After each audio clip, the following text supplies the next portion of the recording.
నమస్తే అండి. కేఎస్బిఎస్ క్రియేషన్స్కి స్వాగతం. ఈరోజు నేను చూపించబోయే రెసిపీ వచ్చేసి జొన్న రొట్టెలండి. ఎప్పుడూ ఒకే విధంగా కాకుండా ఒకసారి ఇలా సొరకాయతో చేసుకొని చూడండి, చాలా రుచిగా ఉంటాయి. ఇది బ్రేక్ఫాస్ట్గా కానీ, డిన్నర్కి కానీ, ఈవినింగ్ స్నాక్స్గా కానీ చేసుకోవచ్చండి. చాలా టేస్టీగా ఉంటాయి. ఏ టైంలో అయినా తినేసేయచ్చు. ముందుగా ఇక్కడ నేను సొరకాయ ముక్కను తీసుకొని పీల్ చేసుకొని శుభ్రంగా కడిగేసి ఇలా పెద్ద హోల్స్ ఉన్న వైపు తురుముకుంటున్నాను. చిన్న హోల్స్ ఉన్న వైపు అయితే మరీ పేస్ట్ లాగా వచ్చేస్తుంది కదా, అందుకని పెద్ద హోల్స్ ఉన్న వైపు తురుముకున్నామంటే ఈ విధంగా వస్తుంది.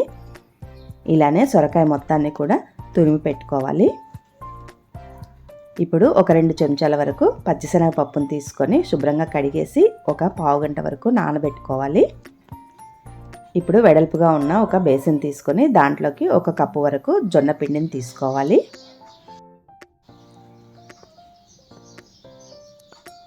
ఈ పిండిలోకి ఇప్పుడు 2 చెంచాల వరకు గోధుమ పిండిని వేసుకుంటున్నానండి.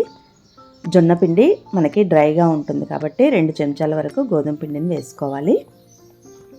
మనకి రొట్టె చేసేటప్పుడు విరగకుండా ఉంటుంది. దీంట్లోకే రుచికి తగినంతగా ఉప్పు వేసుకోవాలి. అలాగే కలర్ కోసం కొద్దిగా పసుపు వేసుకోవాలి. తర్వాత సన్నగా తరిగిన పచ్చిమిర్చిని వేసుకోవాలి. అలాగే ఉల్లిపాయలను కూడా కొన్ని సన్నగా తరిగి వేసుకోవాలి. ఉల్లిపాయలు వేసుకుంటే జొన్న రొట్టె టేస్ట్ చాలా బాగుంటుందండి. ఇప్పుడు సన్నగా తురుముకున్న క్యారెట్ని వేసుకోవాలి. అలాగే సన్నగా కట్ చేసిన కొత్తిమీరని కూడా వేసుకోవాలి.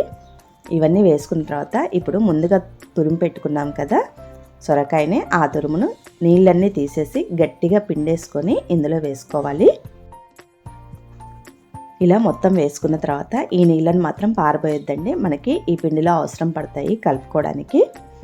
మొత్తం పట్టవు కాబట్టి నేను ఇక్కడ గట్టిగా పిండి తీసుకున్నాను. ఒకసారి ఈ విధంగా పిండిలో ఇవన్నీ కలిసేలాగా కలుపుకోవాలి. ఇప్పుడు ఇందులోకి 2 చెంచాల వరకు నువ్వుల్ని వేసుకోవాలి. ఇవి పచ్చి నువ్వులే అండి, వేయించినవి కావు. ఒక 2-3 చెంచాల వరకు వేసుకుంటే సరిపోతుంది.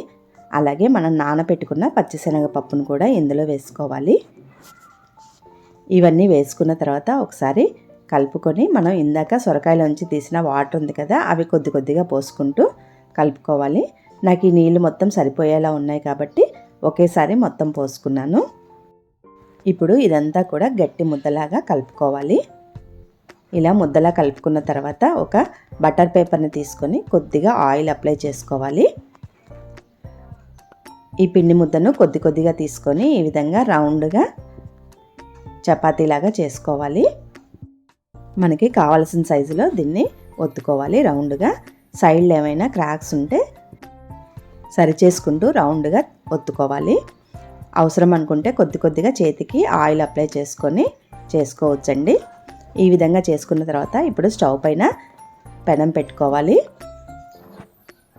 దాని మీద కొంచెం ఆయిల్ వేసి పెనమంతా ఆయిల్ని స్ప్రెడ్ చేసుకోవాలి. ఇప్పుడు మనం ప్రిపేర్ చేసుకున్న రొట్టెను ఈ విధంగా బటర్ పేపర్తోనే దీని మీద వేసుకొని చిన్నగా బటర్ పేపర్ని తీసివేయాలి. ఇలా అయినా చేసుకోవచ్చు, లేదంటే మనము ఇలా డైరెక్ట్గా చేతిలోనికి తీసుకొని పెనం మీద అయినా చేసుకోవచ్చు. ఇలా కూడా వస్తాయండి.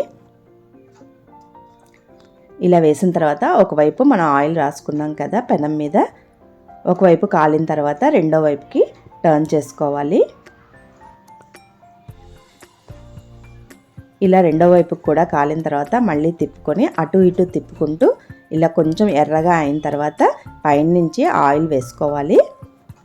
రెండు వైపులా కూడా ఆయిల్ వేసుకుంటూ కాల్చుకోవాలి. మనం రొట్టెని ఎలా కాల్చుకుంటామో చపాతీని అలానే దీన్ని కూడా కాల్చుకోవాలి. ఇలా రెండు వైపులా ఆయిల్ అప్లై చేసి చక్కగా కాల్చుకున్న తర్వాత దీన్ని తీసేసుకోవడమేనండి. మనం సొరకాయ వేసాం కాబట్టి ఇందులో చాలా మెత్తగా వస్తాయి. టేస్ట్ కూడా చాలా బాగుంటుంది. మామూలుగా అయితే సొరకాయ అప్పాలు మనం బియ్యంతో చేసుకుంటాం కదండి, ఇక్కడ నేను జొన్న పిండితో చేశాను. ఈ జొన్న పిండితో చేయడం వలన హెల్త్కి చాలా మంచిది కదండి, అందుకని నేను ఇక్కడ జొన్న పిండితో చేశాను. ఇలా చేస్తే టేస్ట్ బాగుంటాయి, పిల్లలు కూడా ఇష్టంగా తింటారండి. ఇంకా దీంట్లోకి మనం నంచుకోవడానికి ఏమీ వేసుకోవసరం లేదండి, ఇలానే తినేయొచ్చు. లేదంటే మీకు ఇష్టం అనిపిస్తే కొన్ని ఉల్లిపాయ ముక్కల మీద నిమ్మకాయ పిండుకొని అద్దుకొనైనా తినొచ్చు. చాలా రుచిగా ఉంటాయండి. దీన్ని ఇంకోలా చేసుకుందామండి. కళాయిలో కొద్దిగా ఆయిల్ వేసి తప్పాల చెక్క చేస్తాం కదా, అలా చేసుకుందాము. కొంచెం ఆయిల్ వేసిన తర్వాత పిండి ముద్దను పెట్టుకొని ఇది కళాయి మొత్తము స్ప్రెడ్ చేసుకోవాలి. ఈ విధంగా చేసుకున్నా కూడా చాలా టేస్టీగా ఉంటుందండి. ఇలా కళాయిలో మొత్తం స్ప్రెడ్ చేసిన తర్వాత మధ్యలో హోల్స్ పెట్టుకోవాలి. ఇలా పెట్టుకోవడం వల్ల ఇది రొట్టె అనేది చక్కగా కాలుతుంది. ఈ హోల్స్లో కొంచెం నూనె వేసుకోవాలి.